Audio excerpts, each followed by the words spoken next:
नमस्कार, मैं सौरभ शुक्ला और आप देख रहे हैं न्यूज़ 18। पाकिस्तान एक बार फिर आसमान की तरफ देख रहा है, लेकिन इस बार उसकी नज़र सिर्फ भारत पर नहीं बल्कि तुर्की से आने वाले उन सैन्य विमानों पर है जो पाकिस्तान के एयरबेस पर लगातार उतरते और उड़ान भरते दिखाई दे रहे हैं।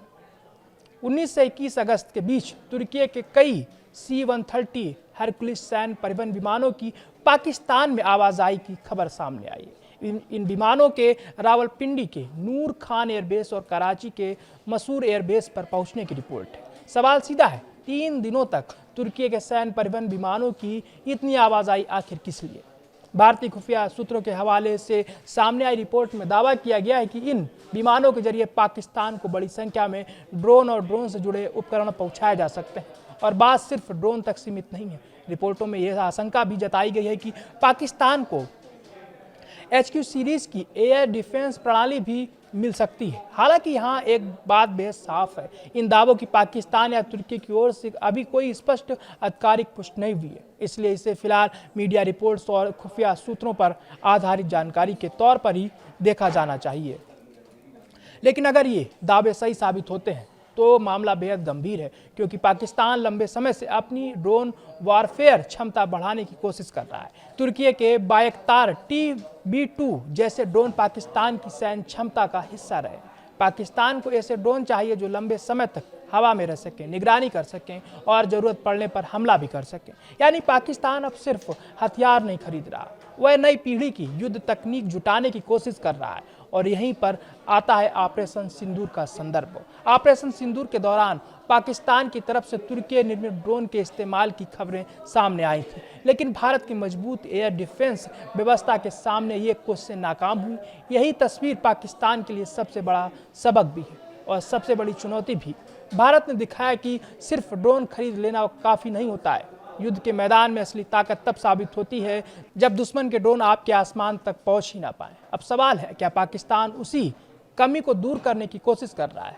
क्या तुर्की से आने वाले C-130 विमानों के जरिए पाकिस्तान अपनी ड्रोन क्षमता को और खतरनाक बनाने की तैयारी कर रहा है? और अगर साथ में एयर डिफेंस सिस्टम भी पहुंचता है तो क्या पाकिस्तान अपनी पूरी हवाई युद्ध रणनीति को नए सिरे से तैयार कर रहा है? इन सवालों का जवाब भी साफ नहीं है, लेकिन एक तस्वीर जरूर साफ दिखाई देती है।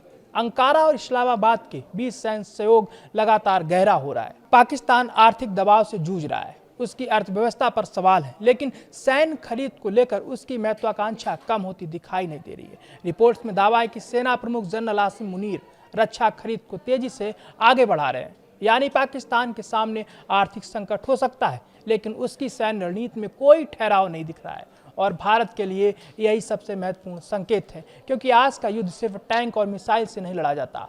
आज युद्ध ड्रोन से लड़ा जाता है, सेंसर से लड़ा जाता है, इलेक्ट्रॉनिक सिस्टम से लड़ा जाता है और एयर डिफेंस की ताकत से लड़ा जाता है। इसलिए तुर्की से पाकिस्तान की सैन्य गतिविधियों को सिर्फ कुछ विमानों के आने जाने की खबर समझना बड़ी भूल हो सकती है। अगर ड्रोन की नई खेप आती है, अगर लाइटनिंग म्यूनिशन आते हैं, अगर एयर डिफेंस सिस्टम मजबूत होता है तो पाकिस्तान अपनी उस क्षमता को दोबारा खड़ा करने की कोशिश करेगा जिसे भारत ने ऑपरेशन सिंदूर के दौरान बुरी तरह चुनौती दी थी। लेकिन पाकिस्तान को भी याद रखना होगा, भारत अब सिर्फ सीमा पर खड़ा देश नहीं है। भारत की निगरानी व्यवस्था बदली है, एयर डिफेंस बदला है, युद्ध की तैयारी बदली है और सबसे बड़ी बात, भारत अब दुश्मन के ड्रोन को सिर्फ आसमान में देखने का इंतजार नहीं करता, उसे रोकने की क्षमता भी रखता है। इसलिए तुर्की से पाकिस्तान तक पहुंच रहे सैन्य विमानों की हर गतिविधि पर नजर रहेगी, क्योंकि सवाल सिर्फ पाकिस्तान को मिलने वाले ड्रोन का नहीं है। सवाल है पाकिस्तान अगला युद्ध किस तकनीक के साथ लड़ने की तैयारी कर रहा है।